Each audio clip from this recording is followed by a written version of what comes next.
Hello दोस्तों, स्वागत है आप सभी का आचार्य जी चैनल पर। आज की वीडियो में हम बात करेंगे आरआरबी एनटीपीसी मेडिकल के दौरान कौन कौन से टेस्ट हो रहे हैं। पूरा मेडिकल का रिव्यू लेंगे। कल जो आरआरबी चेन्नई में मेडिकल हुआ है उसके दौरान कौन कौन से टेस्ट हुए, क्या क्या आपको सावधानियां बरतनी है, सारी चीज़ों के बारे में बात करेंगे। इसके साथ ही साथ जो डीबी चल रहा है, डीबी का भी एक रिव्यू लेंगे। डीबी के दौरान कैंडिडेट्स को कौन कौन सी परेशानी आ रही है, क्या किसी को डीबी से बाहर किया गया है या उसको दोबारा डॉक्यूमेंट्स लाने के लिए भेजा गया है, सारे बिंदुओं के बारे में बात करेंगे। सबसे पहले आरआरबी एनटीपीसी का मेडिकल का जो रिव्यू है, इससे पहले अगर मैं आपको बता दूं कुछ आपको प्रिकॉशन क्या लेने चाहिए। जैसे जिस भी दिन आपका मेडिकल है उस दिन आपको क्या करना है, खाली पेट वहां पर पहुंचना है। उसके अलावा यदि आपको शुगर की कोई समस्या है, शुगर लेवल ठीक करना है, देखो आप 2 से 3 दिन पहले मीठा खाना छोड़ दीजिएगा, इससे कि आपका शुगर लेवल बिल्कुल ठीक आएगा। खाली पेट आपको वहां पर पहुंचना है। मेडिकल में कौन कौन से टेस्ट हो रहे हैं वो मैं आपको बताता हूं। देखिए, अलग अलग मेडिकल हॉस्पिटल में अलग अलग सीक्वेंस में टेस्ट कराए जा रहे हैं। तो जिसमें नॉर्मल टेस्ट जो है, जैसे बीपी टेस्ट हो रहा है आपका, सबसे पहले बीपी टेस्ट होगा। उसके अलावा ब्लड का सैंपल लिया जाएगा, ब्लड टेस्ट होगा। तो ये 2 टेस्ट होने के बाद आगे मैं आपको बात करता हूँ। अगला जो टेस्ट हो रहा है आपको लिए यूरिन टेस्ट। तो यूरिन टेस्ट, यूरिन का सैंपल लिया जा रहा है, तो इसके लिए आप ज़्यादा से ज़्यादा पानी पीजिएगा, आपका यूरिन बिल्कुल कोई समस्या नहीं आएगी। उसके अलावा एक्सरे कराया जा रहा है। तो देखिए, ये सारे के कुछ जगह जो है एक ही मेडिकल हॉस्पिटल में सारे टेस्ट हो रहे हैं। लेकिन कुछ लोगों से जो मैंने बात की तो उन्होंने बताया किसी का यूरिन टेस्ट, ब्लड टेस्ट और बीपी टेस्ट एक जगह हो गया, उसके बाद एक्सरे के लिए उन्हें कहीं और भेज दिया गया, आसपास वाले में भेज दिया गया। तो ऐसा भी हो सकता है, कोई दिक्कत की बात नहीं है, ये सारा काम हो रहा है। उसके बाद आपका ईसीजी टेस्ट होता है, जिसमें आपकी हार्ट बीट जो है वो नापी जाती है। तो ईसीजी में आपको कुछ नहीं करना है, बस शांत मन से बैठना है, आपको कोई समस्या नहीं होगी, ईसीजी आपका बिल्कुल ठीक आएगा। अगर एक बार में समस्या भी होती है तो वो उसके बाद दोबारा दे देते हैं, दोबारा उसको करते हैं, दोबारा तिबारा भी करते हैं। उसके अलावा अगला जो टेस्ट होता है वो हाइड्रोसिल का टेस्ट होता है। तो हाइड्रोसिल में अगर देखिए, अगर किसी में कोई समस्या होती है तो वो क्या करते हैं, रीमेडिकल के लिए लिख देते हैं। तो रीमेडिकल ना हो इसके लिए आप अपना पूरा का पूरा मेडिकल जो आपका बॉडी चेकअप है पूरी तरीके से मेडिकल के लिए तैयार होकर के जाएं। उसके अलावा नॉर्मल फिजिकल टेस्ट होते हैं, जिसमें कि आपको वो क्या करते हैं, डॉक्टर के सामने आपको चलवा के देखा जाएगा। लेकिन नॉक नी वगैरह की वैसे रेलवे में कोई प्रॉब्लम नहीं होती है। अगर आपका पैर जो है फ्लैट फुट भी है या नॉक नहीं है तो ऐसी समस्या नहीं होती है। लेकिन क्या करते हैं, वो चलवा वगैरह के देखते हैं, चलवा के देखेंगे आपका पूरा बॉडी में कोई शरीर कटा वटा कुछ ऐसा तो नहीं है। ये सारे काम होते हैं। नॉर्मल बॉडी में आपका सिर्फ और सिर्फ बॉडी पूरा देखा जाएगा, क्या क्या चीज है, उसके अलावा पूरा बॉडी ठीक है या नहीं। उसके अलावा एक ईयर टेस्ट होता है। ईयर टेस्ट में नॉर्मल सब कुछ नहीं करेंगे, आपको बिठा दिया जाएगा। उसके अलावा या तो धीरे से वो आपका नाम बोलेंगे तो आपको बताना होगा कि आपका नाम क्या है, बहुत धीरे से, तो आपको उसका आंसर देना है। तो ये नॉर्मल सा ईयर टेस्ट हो रहा है। उसके अलावा बात करते हैं आई टेस्ट। सबसे ज्यादा मेन इंपॉर्टेंट जो है रेलवे में आई टेस्ट ही होता है। आई टेस्ट में 3-4 तरीके के टेस्ट होते हैं। नंबर 1 होता है डिस्टेंट विजन, मतलब आपको दूरी से बिठा करके पढ़वाया जाता है कि आपको पढ़ करके बताना है कि आपको सही पढ़ पा रहे हो नहीं पढ़ पा रहे हो। इसकी प्रक्रिया ये है कि आपको चश्मा लगा देते हैं और आपकी एक आंख को आगे उसको ढक देते हैं, तो आपको एक ही आंख से एक बार में पढ़ना रहता है। तो इसमें आपको जो हमारा स्टेशन मास्टर है A2 लेवल का जो इसमें मेडिकल है, तो इसमें जो चाहिए होगा वो 6/9 हमको चाहिए होता है। तो जो आपको सबसे नीचे वाली लाइन दिखाई दे रही है वो ये 6/6 की लाइन होती है। अगर आप इसको पढ़ लेते हैं तो आपकी बिलर बिल्कुल परफेक्ट है विजन आपका। लेकिन हम लोगों को 6/9 स्टेशन मास्टर में जो चाहिए होगा वो 6/9 चाहिए होता है। इसके अलावा सबसे ज्यादा जो टेस्ट हो रहा है, जो बताया गया है, वो सी और ई इसका हो रहा है। जैसे ये आपको सी दिखाई दे रहे होंगे, तो सी में किसी का मुंह लेफ्ट की ओर खुला है, किसी का राइट की ओर, किसी का ऊपर की ओर। तो आपसे सिर्फ इतना पूछा जा रहा है कि सी का मुंह किस ओर खुला हुआ है, ये बताना है। उसके अलावा ई जो है, ई का मुंह किस ओर खुला है, नीचे और लेफ्ट और राइट और ऊपर और, ये आपको बताना है। तो ये डिस्टेंस विजन हो जाता है।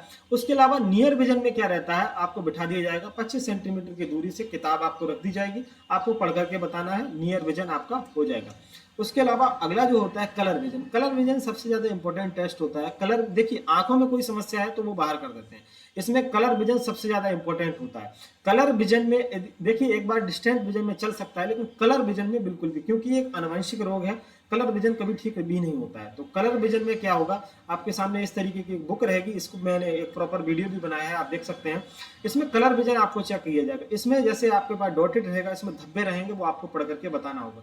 जैसे कि इस नंबर में आप देख सकते हैं यहाँ पर 74 लिखा हुआ है, तो इस तरीके से आप इसको पढ़ सकते हैं, बस आपसे यही पढ़वाया जाएगा। तो 74 लिखा हुआ है, ये आपको पढ़ करके बताना रहेगा। उसके बाद अगला जो है आई सर्जरी का पता लगाया जाता है कि क्या आपकी आंख में कभी सर्जरी तो नहीं हुई है। उसको लेकर के डॉक्टर जो है वहाँ पर ड्रॉप वगैरह डालते हैं। तो इस सब होने के बाद आपका मेडिकल लगभग फाइनल हो जाता है आंख तक। इसके बाद अब मैं आपको डीबी का रिव्यू बता देता हूँ। डीबी में क्या क्या आपका प्रोसेस चल रहा है। देखिए डीबी में जैसे ही आप जाएंगे तो आपको क्या होगा, एक फॉर्म दिया जाएगा। ये फॉर्म आपके सामने इस तरीके का फॉर्म रहेगा। ये आरआरबी चेन्नई के हिसाब से मैं आपको बता रहा हूँ। इसमें आपको अपनी नॉर्मल डिटेल भरनी होगी, आपका roll number, father name, mother's name, date of birth, community वगैरह। उसके अलावा यहाँ पर हैंड राइटिंग भी टेस्ट हो रहा है, जो हम लोग वहाँ पर सीबीटी वगैरह देते हैं, सीबीटी 1, सीबीटी 2। तो एडमिट कार्ड में जो लिखते हैं वही चीज़ यहाँ पर भी हमें लिखनी है, ताकि हैंड राइटिंग हमारा चेक हो सके। देखो डीबी का प्रोसेस क्या है पूरा का पूरा मैं आपको एक बार बता देता हूँ। देखिए इसमें क्या क्या है। सबसे पहले वही फॉर्म आपसे फिल कराया जाएगा। तो फॉर्म आपको फिल करने के बाद अंडरटेकिंग आपसे लिया जा रहा है। अंडरटेकिंग आपको ये फॉर्म भरना रहेगा। इसमें आपको डिक्लेयर करना होगा यदि आप पे लेवल 6 के मेडिकल में फिट पाए जाते हैं तो आपकी दावेदारी अन्य लेवल यानी कि लेवल 5, 4, 3, 2 इनमें नहीं रहेगी। ये आपको अंडरटेकिंग देने के बाद आपका थंब वेरिफिकेशन होता है।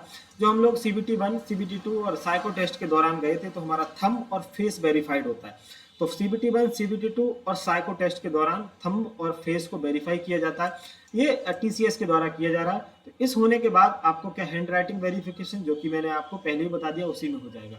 उसके अलावा डॉक्यूमेंट्स क्या क्या चाहिए होंगे। देखिए डॉक्यूमेंट्स में वैसे कोई समस्या नहीं आ रही है।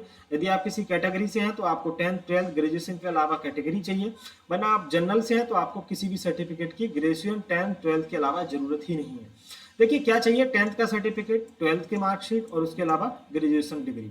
ये 3 जो मेन डॉक्यूमेंट्स हैं वो सबसे ज्यादा मेन है। तो इसमें यदि आपको कोई भी नाम में समस्या हो तो आपको क्या करना है, उसका एफिडेविट बनवा करके ले जाना है, ताकि आपको कोई डीबी में समस्या ना आए। उसके अलावा SC ST सर्टिफिकेट जो है, इसमें देखिए प्रोफार्मा को लेकर के, एनेक्सर को लेकर के बहुत लोगों के मन में डाउट था। तो ऐसा कुछ नहीं है। आपका जो तहसील वाला जो बनता है वही SC ST सर्टिफिकेट, वही OBC सर्टिफिकेट मान्य हो रहा है। एनेक्सर के पढ़ने में यदि आपका नहीं बन पाया है तो आपको टेंशन नहीं लेनी है, वही चल रहा है जो आपका तहसील वाला है। SC ST सर्टिफिकेट बिल्कुल चलेगा।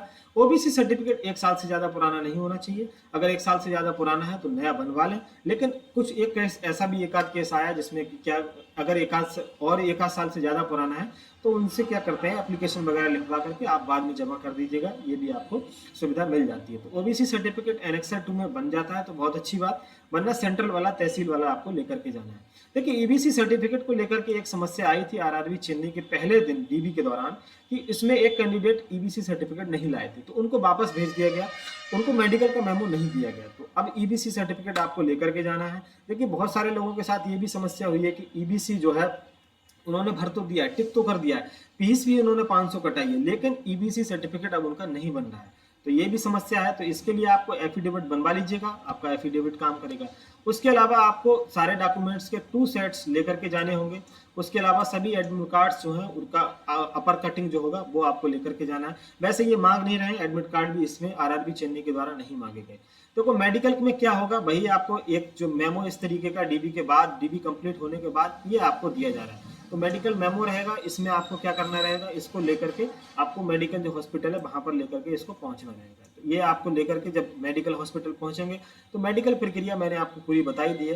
देखो एक जो इशू आया है उसमें मेजर इशू जो डीबी के दौरान आया है, एक तो ओबीसी सर्टिफिकेट को लेकर के लोगों के मन में बहुत इशू था। तो ओबीसी की ऐसी कोई दिक्कत नहीं है, आप सेंट्रल वाला ओबीसी सर्टिफिकेट ले जा सकते हैं, चलेगा। ईबीसी भी आपको बनवा लेना है जो आपका जिस कैंडिडेट के अंदर है। तो वो एनओसी को लेकर के एक कैंडिडेट को बाहर किया गया था, उनको दोबारा भेज दिया गया था। तो वो एनओसी आपको लेकर के जाना है। यदि आप किसी भी सेक्टर में, किसी भी डिपार्टमेंट में जॉब कर रहे हैं तो आपको एनओसी बनवा करके लेकर के अवश्य जाना है। तो एनओसी चाहिए होगा। उसके अलावा ईडब्ल्यूएस सर्टिफिकेट पुराना भी चल रहा है, ऐसी कोई जरूरी नहीं है 1 साल पुराना ही चले। तो ये सारा का सारा मैंने आपको डीबी और मेडिकल के बारे में बता दिया। कोई भी डाउट हो आप कमेंट बॉक्स में पूछ सकते हैं, और यदि आप चैनल पर नए हैं तो चैनल को सब्सक्राइब कर लीजिएगा। थैंक यू दोस्तों, गुड बाय एंड हैव